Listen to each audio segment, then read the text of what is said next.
हमारी इंसानी दुनिया के समांतर एक और दुनिया चलती है जो हमें दिखाई नहीं देती, लेकिन कभी कभी उसी दुनिया के लोगों से आमना सामना होने पर कच्चे दिल वाले लोगों की तो मौत ही हो जाती है। बहुत पतली लकीर है हमारी और उनकी काली दुनिया के बीच। आप देख रहे हैं आहट एक अनहोनी की कश्यप के साथ। आज की हमारी कहानी का शीर्षक है वो दुनिया जो रात को जगती है। यह कहानी हमें भेजी है सुनील जी ने। सुनील जी, आपकी कहानी हमारे साथ शेयर करने के लिए आपका धन्यवाद। कहानी में आगे बढ़ने से पहले अगर आपने अभी तक मेरी चैनल को सब्सक्राइब नहीं किया तो अब कर लीजिए, साथ में बेल आइकन को दबाना ना भूलें। और अगर आपके पास भी ऐसी कोई कहानी है तो मेरे साथ ज़रूर शेयर करें मेरे ईमेल पर जो डिस्क्रिप्शन बॉक्स में दिया हुआ है। तो आइए बढ़ते हैं हमारी कहानी की ओर। उस दिन की वो तूफ़ानी बारिश की रात उस दिन के पहले कभी नहीं देखी थी और ना कभी देखना चाहूँगा। उस रात ऑफिस से निकलने से पहले ही बारिश शुरू हो गई थी और काफ़ी तेज़ बारिश हो रही थी। बिजली तो ऐसे कड़क रही थी मानो धरती को ही चीर कर चली जाएगी। बारिश में कभी भी डर नहीं लगता था, लेकिन उस दिन पता नहीं क्यों दिल ही अंदर से डर रहा था, जैसे कुछ तो असामान्य होने वाला हो, कुछ एबनॉर्मल सा हो रहा था उस दिन। मैं अपना काम जल्दी से ख़त्म करके ऑफिस से घर के लिए रवाना हुआ और रास्ते में कोई भी और व्हीकल दिखाई नहीं दे रहा था मुझे। घर से अभी काफ़ी दूर था मैं। मन में कुछ ज़्यादा ही बेचैनी हो रही थी। तभी माँ का फ़ोन आया मेरे मोबाइल पर। मैंने बाइक साइड में खड़ी करके माँ से बात की। माँ ने भी यही कहा, बेटा जल्दी से घर आ जा ताकि कहीं तू फंस ना जाए इस बारिश में। मैंने माँ से कहा कि माँ ऑफिस से निकल चुका हूँ और रास्ते में ही हूँ, बहुत जल्दी ही घर पहुँच जाऊँगा। माँ से बात करके मैं तुरंत फिर से बाइक स्टार्ट करके घर जाने के लिए निकला। रास्ते में मेरे फ्रेंड जहाँ काम करता था उस रेस्टोरेंट पहुँच गया, उसे भी साथ लेने के लिए। हम दोनों रोज़ ही इसी तरह साथ घर जाते थे, लेकिन मुझे पता चला कि वो तो ज़्यादा बारिश होने की वजह से आधे घंटे पहले ही वहाँ से घर जाने के लिए निकल चुका था। मैं भी वहाँ से तुरंत घर के लिए निकल पड़ा।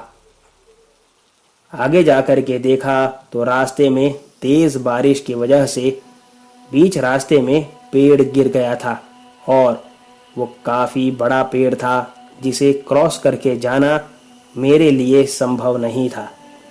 दोनों तरफ अभी भी रास्ता बिल्कुल साफ ही था। मैंने सोचा कि लाओ पुराने शमशान वाले रास्ते से निकल लिया जाए, क्योंकि ये पेड़ तो सुबह से पहले यहाँ से हटने से रहा। मैंने बाइक शमशान वाले रास्ते पर मोड़ ली और तेज़ तर्रार निकलने लगा वहाँ से। तभी मुझे ऐसा लगा जैसे बाइक कुछ भारी हो चुकी हो और बाइक अब बड़ी मुश्किल से चल रही थी। मैं बाइक को खड़ी करके नीचे उतर गया और क्या तकलीफ़ हो रही है ये देखने लगा, लेकिन ऐसा कुछ भी नज़र नहीं आया। उस वक्त मुझे कुछ आवाज़ सुनाई दी। मैं आवाज़ तुरंत पहचान गया कि वो पायल की आवाज़ है और मैं आसपास देखने लगा कि कौन चल रहा है यहाँ पर, लेकिन मुझे कोई दिखाई नहीं दिया। वो आवाज़ फिर से सुनाई दी। मैं फिर से यहाँ वहाँ देखने लगा, लेकिन कुछ ना दिखाई देने पर मैंने 3-4 बार आवाज़ भी लगाई, कौन है यहाँ पर, देखो मुझे आपके चलने की आवाज़ सुनाई दे रही है। आप कहाँ हैं? तभी मुझे अजीब सी हंसने की आवाज़ सुनाई दी और मैंने तुरंत ऊपर देखा तो वहाँ पर एक औरत पेड़ के डाल पर बैठी थी और उसी के पैरों की पायल की आवाज़ सुनाई दे रही थी। लेकिन उसका चेहरा इतना भयानक था कि मेरा शरीर एकदम से कांप गया अंदर तक उसका भयानक रूप देखकर। मैं इतनी ज़ोर से चिल्लाया कि मेरी ही आवाज़ से मेरे कान के पर्दे फट जाएं और मैं वहाँ से भागने लगा। मुझे उसके हंसने की और उसके घुंघरुओं की आवाज़ मेरे आसपास सुनाई दे रही थी काफ़ी देर तक। पता नहीं उस दिन मेरे अंदर इतनी जान कैसे आ गई थी जो मैं उस रास्ते से घर तक दौड़ता हुआ चला गया। घर के आंगन में पहुंचकर वो आवाज़ें शांत हो गईं और मैं तुरंत घर के अंदर घुस गया।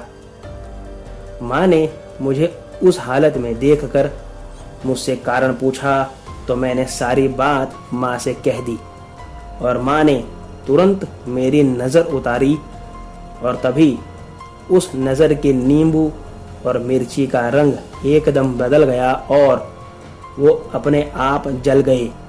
माँ ने कहा कि बेटा आज तू बाल बाल बचा है, माता ने तेरी रक्षा की है, लेकिन आज के बाद कभी भी उस रास्ते से मत गुजरना और ये रुद्राक्ष की माला अपने गले से कभी भी नहीं उतारना।